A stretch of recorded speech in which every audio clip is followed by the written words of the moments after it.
suppose I should start by enlisting my qualifications to speak before you this evening. Friends, I do not have to claim an academic expertise of other speakers who have addressed this hall. Just as they could lay little claim at being adept at the moonwalk. And you know, Einstein particularly was really terrible at that. but I do have a claim to having experienced more places and cultures than most people will ever see. Human knowledge consists not only of libraries and parchments and ink, it also comprises of the volumes of knowledge that are written on the human heart, chiseled on the human soul, and engraved on the human psyche. And friends, I've encountered so much in this short lifetime of mine that I still cannot believe that I am only 42. I often tell Shmuley that in so years, I'm sure that I'm at least 80. And tonight, I even walk like I'm 80. So please hearken to my message, because what I have to tell you tonight can bring healing to humanity and healing to our planet. Through the grace of God, I have been fortunate to have achieved many of my artistic and professional aspirations, realized early in my lifetime. But these, friends, are accomplishments, and accomplishments alone are not who I am. Indeed, the cheery 5-year-old who belted out Rockin' Robin and Ben to adoring crowds was not indicative of the boy behind the smile. Tonight, I come before you less as an icon of pop, whatever that means, anyway, and more as an icon of a generation that no longer knows what it means to be children. All of us are products of our childhood, but I am the product of a lack of a childhood, an absence of that precious and wondrous age when we frolic playfully without a care in the world, basking in the adoration of parents and relatives, where our biggest concern is studying for that big spelling test come Monday morning. Those of you who are familiar with the Jackson 5 know that I began performing at the tender age of 5, and that ever since then, I haven't stopped dancing or singing. But while performing and making music undoubtedly remain as many of my greatest joys. When I was young, I wanted more than anything else to be a typical little boy. I wanted to build tree houses, have water balloon fights, and play hide and seek with my friends. But fate had it otherwise, and all I could do was envy the laughter and playtime that seemed to be going on all around me. There was no rest for my professional lifestyle, for on Sundays I would go pioneering, the term used for the missionary work that Jehovah's Witnesses do. And it was then that I was able to see the magic of other people's childhood. Since I was already a celebrity, I would have to put on a disguise, a fat suit, a wig, a beard, and glasses. And we would spend the day in the suburbs of Southern California, going door to door or making the rounds of shopping malls, distributing our Watchtower magazines. I loved to set foot on all those regular suburban houses and catch sight of the fireplaces and lazy boy armchairs, with kids playing Monopoly and grandmas babysitting all those wonderful, ordinary, and starry scenes of everyday life. Many, I know, would argue that these things seemed like no big deal, but to me, they were mesmerizing. I used to think that I was unique in feeling that I was without a childhood. I believe that indeed there were only a handful of people with whom I could share these feelings. When I recently met with Shirley Temple Black, the great child star of the 1930s and 40s, we said nothing to each other at first. We simply cried together. For she could share a pain with me that only others like my close friends Elizabeth Taylor and Macaulay Culkin could. I do not tell you this to gain your sympathy, but to impress upon you in my important point. It is not just Hollywood child stars that have suffered from a non-existent childhood. Today is a universal calamity, a global catastrophe. Childhood has become the great casualty of modern-day living. All around us, we are producing scores of kids who have not had the joy, who have not been accorded the right, who have not been allowed the freedom of knowing what it's like to be a kid. Today's children are constantly encouraged to grow up faster, as if this period known as childhood is a burdensome stage to be endured and ushered through as swiftly as possible. And on that subject, I am certainly one of the world's greatest experts. Ours is a generation that has witnessed the abrogation of the parent-child covenant. Psychologists are publishing libraries of books detailing the destructive effects of denying one's children the unconditional love that is so necessary to the healthy development of their minds and character. And because of all the neglect, too many of our kids essentially have to raise themselves. They are growing more distant from their parents, grandparents, and other family members, as all around us, the indestructible bond that once glued together the generation unravels. This violation has bred a new generation, Generation O, let's call it Generation O, that has now picked up the torch from Generation X. The O stands for a generation that has everything on the outside: wealth, success, fancy clothing, and fancy cars, but an aching emptiness on the inside. That cavity in our chest, that barrenness at our core, that void in our center, is the place where the heart's want beats and which love once occupied. It's not just the kids who are suffering, it's the parents as well. But the more we cultivate little adults in kids' bodies, the more removed we ourselves become from our own childlike qualities. And there's so much about being a child that is worth retaining in adult life. Love. Ladies and gentlemen, love is the human family's most precious legacy, its richest bequest, its golden inheritance, and it is a treasure that is handed down from one generation to the other. Previous ages may not have had the wealth we enjoy. Their houses may have lacked electricity, and they squeezed their many kids into small homes without central heating. But those homes had no darkness, nor were they cold. They were lit bright with the glow of love, and they were warmed snugly by the very heat of the human heart. Parents, undistracted by the lust for luxury and status, accorded their children's primacy in their lives. As you all know,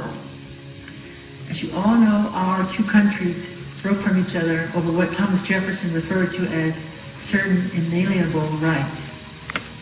While we Americans and British might dispute the justice of his claims, what was never in dispute is that children have certain obvious rights, and the gradual erosion of those rights has led to scores of children worldwide being denied the joys and security of childhood.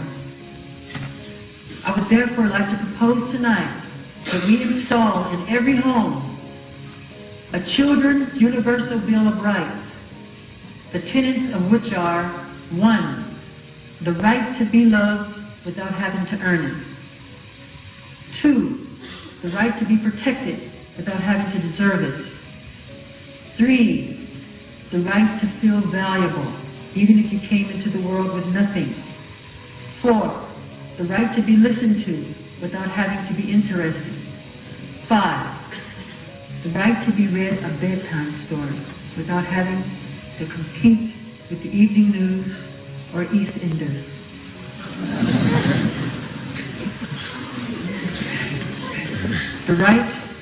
6, the right to an education without having to dodge bullets at schools; the right to be thought of, this is number 7. 7, the right to be thought of as adorable, even if you have a face that only a mother could love.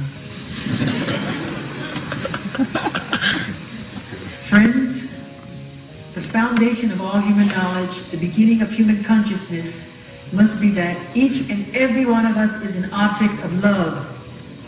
Before you know it, Before you know if you have red hair or brown, before you know if you are black or white, before you know of what religion you are a part of, you have to know that you are loved. About 12 years ago, when I was just about to start my bad tour, a little boy came with his parents to visit me at my California home. He was dying of cancer, and he told me how much he loved me and my music. His parents told me that he wasn't going to live, that any day he could just go. And I said to him, look, I'm going to be coming to your hometown in Kansas to start my tour in 3 months. I want you to come to the show. I'm going to give you this jacket that I wore in one of my videos. His eyes lit up. He said, you're going to give me the jacket? I said, yes, I'm going to give you the jacket. But you have to promise me that you will wear it to the show. I was trying to make him hold on. I said, when you come to the show, I want to see you in this jacket and in this glove. And I gave him one of my rhinestone gloves, which I never give to anyone. And he was just in heaven. But maybe he was too close to heaven, because when I came to his town, he had already died. And they had buried him in the glove and the jacket. He was just 10 years old. God knows, and I know, that he tried his best to hold on.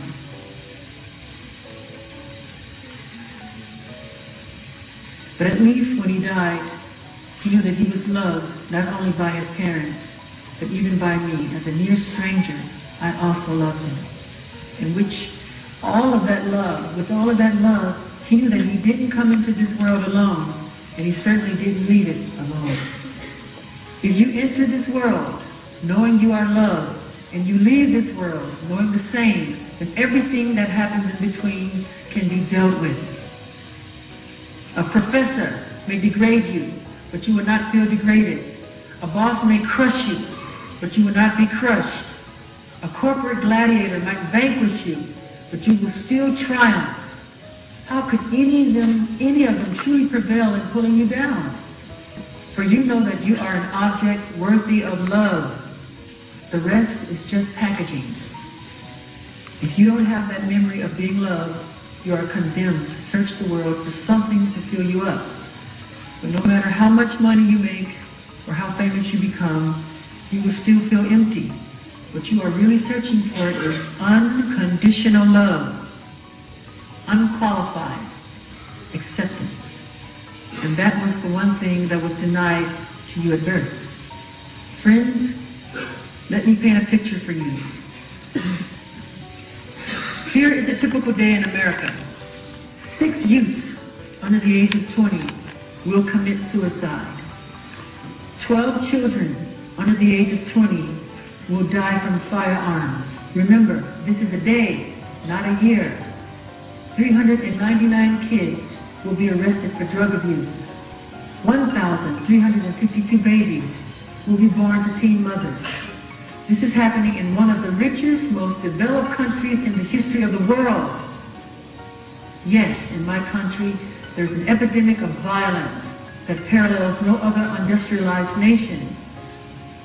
These are the ways young people in America express their hurt and their anger. But don't think that there is not the same pain and anguish among their counterparts in the United Kingdom. Studies in this country show that every single hour, 3 teenagers in the UK inflict harm upon themselves, often by cutting or burning themselves, burning their bodies, or taking an overdose. This is how they have chosen to cope with the pain of neglect and emotional agony. In Britain, as many as 20% of families will only sit down and have dinner together once a year. Once a year. And what about the time-honored tradition of reading your kids a bedtime story? Research from the 1980s shows that children who are read to had far greater literacy and significantly outperformed their peers at school. And yet, less than 33% of British children ages 2 to 8 have a regular bedtime story read to them. You may not think much of that until you take into account that 75% of their parents did have that bedtime story. when they were that age. Clearly, we do not have to ask ourselves where all of this pain and anger, violent behavior comes from. It is self-evident that children are thundering against the neglect, quaking against the indifference, and crying out just to be noticed. The various child protection agencies in the U.S. say that millions of children are victims of maltreatment in the form of neglect in the average year.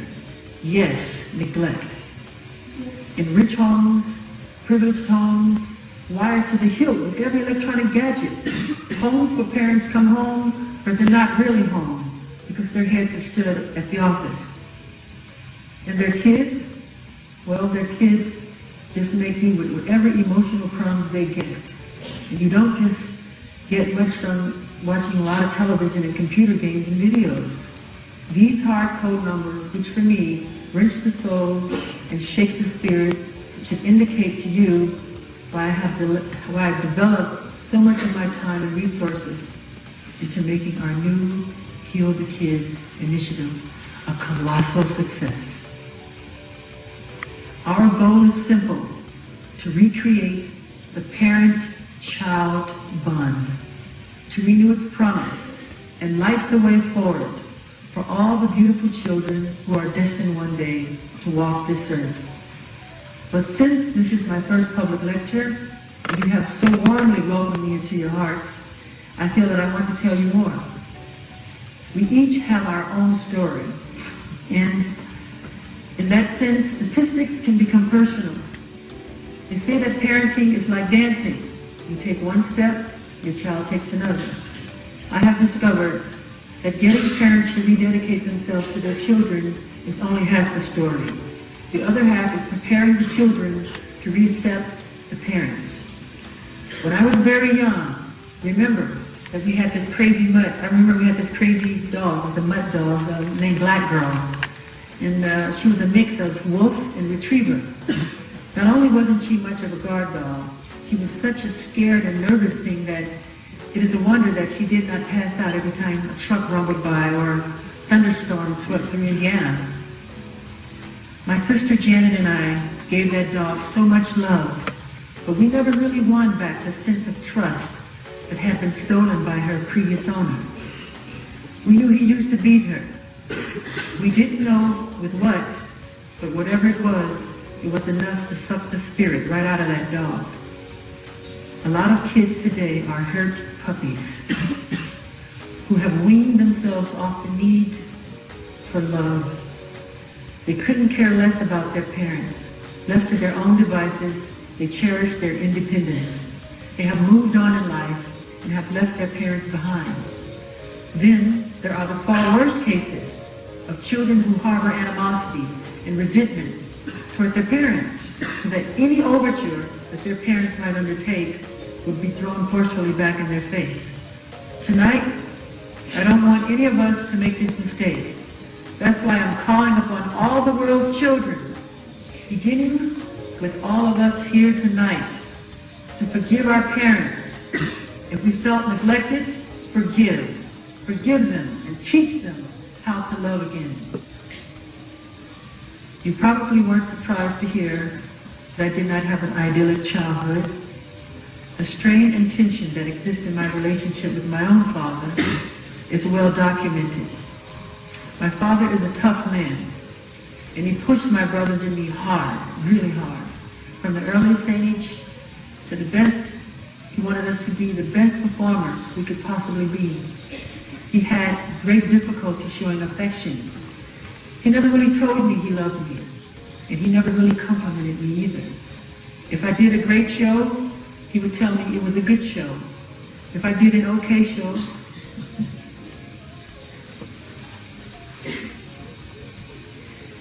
he would say nothing. He seemed intent, above all else. I need tissue, I'm sorry. He seemed intent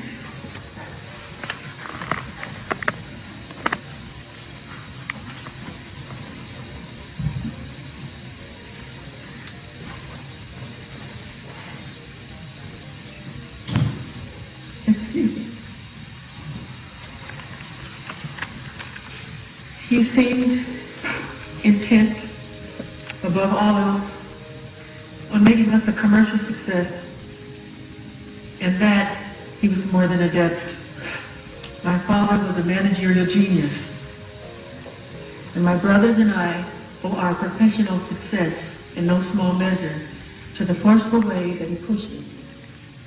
He trained me as a showman, and under his guidance, I couldn't miss a step. But what I really wanted was a dad. I wanted a father who showed me love, and my father never did that. He never said, "I love you," while looking at me straight in the eyes. He never played a game with me. He never gave me a piggyback ride. He never threw a pillow at me or a water balloon. But I remember once when I was about 4 years old, there was a little carnival, and he picked me up and put me on a pony. It was a tiny gesture, probably something he forgot 5 minutes later, but because of that one moment, I have this special place in my heart for him. Because that's how kids are. The little things mean so much. They mean so much. For me, that one moment meant everything. I only experienced it one time, but that one time made me feel really good about him and about the world. But now I am a father myself. And one day I was thinking about my own children, Prince and Paris, and how I wanted them to think of me when they grow up. To be sure, I would like them to remember how I always wanted them with me, wherever I went, how I always tried to put them before everything else. But there are also challenges in their lives, because my kids are stalked by paparazzi. They can't always go to the park or to the movies with me. So, what if they resent me when they grow older? What if they resent how my choices impacted their youth? Why weren't we given an average childhood, like all the other kids, they might ask? And at that moment, I pray that my children will give me the benefit of the doubt, that they will say to themselves, "Our daddy did the best he could, given the unique circumstances that he faced. He may not have been perfect, but he was a warm and decent man who tried to give us all the love in the world." I hope that they will always focus on the positive things, on the sacrifices I willingly made for them, and not criticize the things they had to give up, or the errors I've made, and will certainly continue to make in raising them. For we have all been someone's child, and we know that despite the very best of plans and efforts, mistakes will always occur. That's just being human. And when I think about this, of how I hope that my children will not judge me unkindly and will forgive me, forgive my shortcomings, I am forced to think of my own father, and despite my earlier denials, I am forced to admit that he must have loved me. He did love me, and I know that. There were little things that showed it. When I was a kid, I had a real sweet tooth. We all did. My father, he did try. But my favorite food to satisfy my sweet tooth was glazed donuts.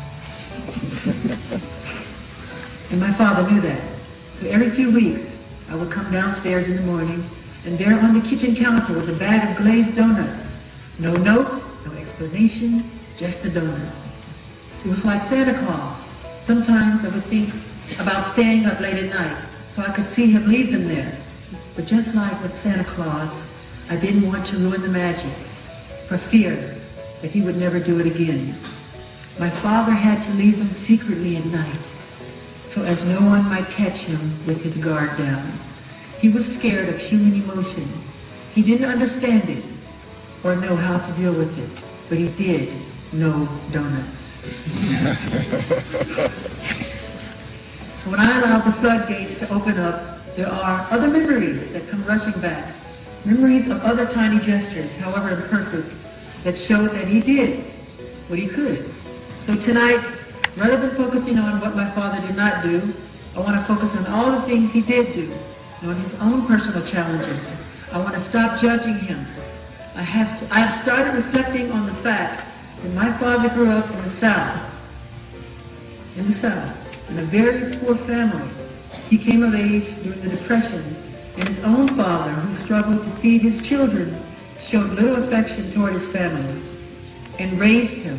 He raised my father and his siblings with an iron fist. Who could have imagined what it was like to grow up a poor black man in the South, robbed of dignity, bereft of hope, struggling to become a man in a world that saw my father as subordinate? I was the first black artist to be played on MTV. And I remember how big a deal it was, even then, and that was in the 1980s. My father moved to Indiana and had a large family of his own, working long hours in the steel mills, work that killed the lungs and humbles the spirit, all to support his family. Is it any wonder that he found it difficult to expose his feelings?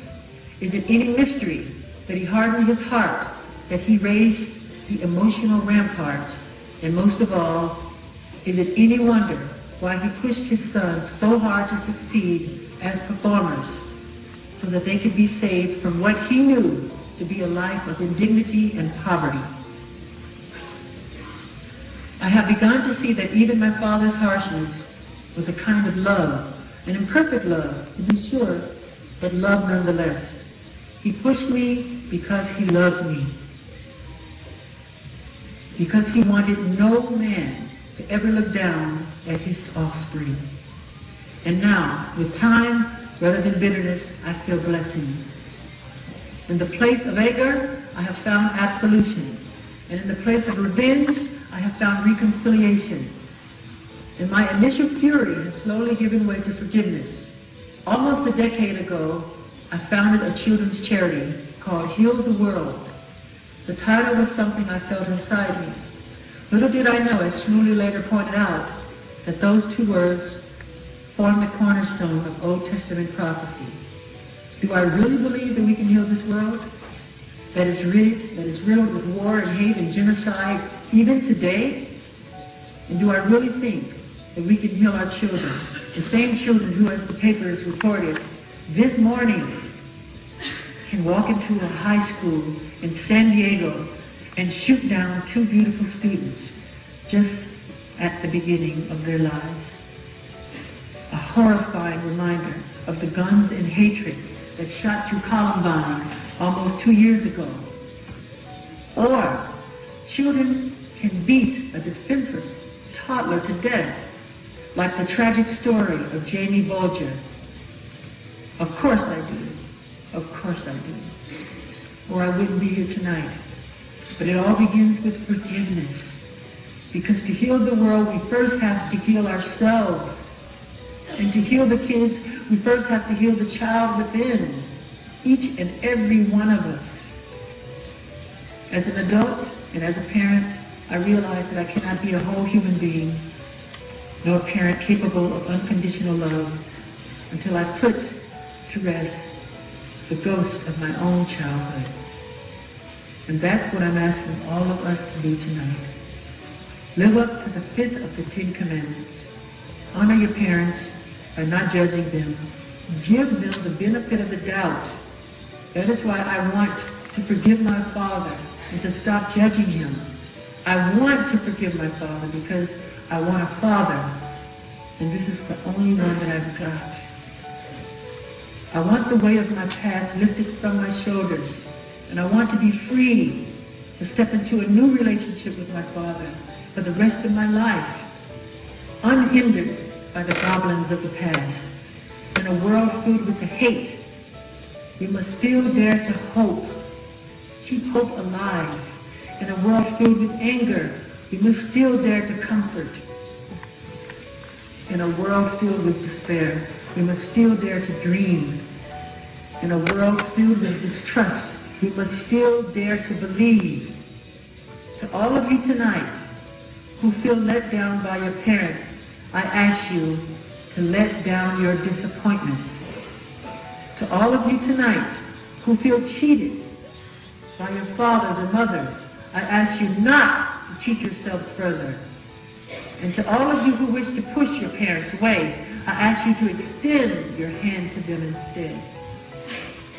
I am asking you, I'm asking myself to give our parents the gift of unconditional love so that they too may learn how to love from us, their children, so that love will finally be restored to a desolate and lonely world. Shmuley once mentioned to me an ancient biblical prophecy which says that a new world and a new time would come when the hearts of the parents would be restored to the hearts of their children. My friends, we are that world. We are those children. Mahatma Gandhi said, the weak can never forgive.